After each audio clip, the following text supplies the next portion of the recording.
جیسے الیکشن ہوتا ہے وہ پارٹی کا ایک مسلمان، وہ پارٹی کا ایک مسلمان، وہ پارٹی کا ایک مسلمان، غیر قوم والے کیوں نہیں الگ الگ ہوتے ہیں؟ تعجب تو اس بات پر ہے میرے بھائیوں کہ مسلمان ایک نہیں ہو رہے ہیں جن کو ایک ہونا چاہیے، لیکن غیر جو ہے اپنے مذہب کے نام پر ایک ہو جا رہے ہیں۔ اللہ اکبر، سوچیے ذرا غور کیجیے، جس قوم کا اللہ بھی ایک، جس قوم کا دین بھی ایک، جس قوم کا مذہب بھی ایک، جس قوم کا قبلہ بھی ایک، جس قوم کی کتاب بھی ایک، وہ قوم جو ہے ہزاروں کروڑوں فرقوں میں بٹی ہوئی ہے، لیکن جو کروڑوں خداؤں کو ماننے والی قوم ہے وہ آج مسلمانوں کے خلاف ایک ہو گئی ہے۔ ان کا اپنا نقصان ہو رہا، وہ کہہ رہے ہیں ہمارا نقصان ہوگا چلے گا،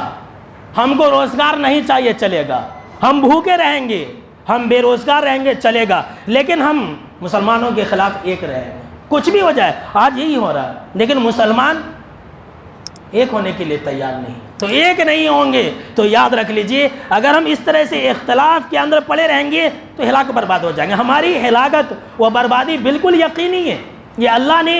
کہہ دیا ہے اور آپ صلی اللہ تعالیٰ علیہ وسلم نے بھی بیان فرما دیا۔ آج ضرورت اس بات کی ہے کہ ہم اپنی سیاست کی کرسی کو مضبوط کریں اور ساتھ میں ہم اختلافات کو ختم کریں۔ آج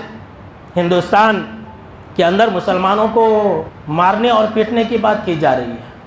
مسلمانوں کو نیست و نابود کرنے کی بات کی جا رہی ہے، مسلمان فرقوں میں بیٹھے ہوئے ہیں،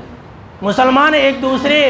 مسلک والوں کو نیچا گرانے میں لگا ہوا ہے، وہ اس کو گالی دے رہا، وہ اس کو گالی دے رہا، کوئی آتا اپنے جلسے میں دوسرے مسلک والے کے ماں بہن کو گنتا، مسلمان سبحان اللہ ماشاءاللہ بولتے اور جو ہے واہ واہی کرتے اور چلے جاتے۔ اگر یہی حالت رہی تو مسلمان ہندوستان کے اندر ہلاک و برباد ہو جائیں گے۔ جی ہاں، سن لیجیے، یہ دور جو ہے ایک دوسرے مسلک کے خلاف اچھلنے اور کودنے کا نہیں ہے، بلکہ یہ دور ایک ہونے کا ہے، اختلاف کو ختم کرنے کا دور ہے۔ مسلمانوں کے خلاف ایوانوں میں بل پاس ہو رہے ہیں اور مسلمان جو ہے مسلکی اختلاف میں الجھا ہوا ہے، اس سے بات نہیں کرنا، اس سے سلام نہیں کرنا، اس سے کلام نہیں کرنا، اس کو اپنے اسٹیج پر آنے نہیں دینا، اس کے ساتھ ایسا کرنا، اس کے ساتھ ویسا کرنا، اسی کے اندر لگا ہوا ہے تو ہلاک برباد ہوں گے، اللہ کا عذاب آئے گا۔ جناب محمد عربی صلی اللہ تعالیٰ علیہ وسلم نے یہ بیان فرمایا، بخاری کی روایت ہے کہ اے لوگو تم اختلاف نہ کرنا، لا تختلفوا،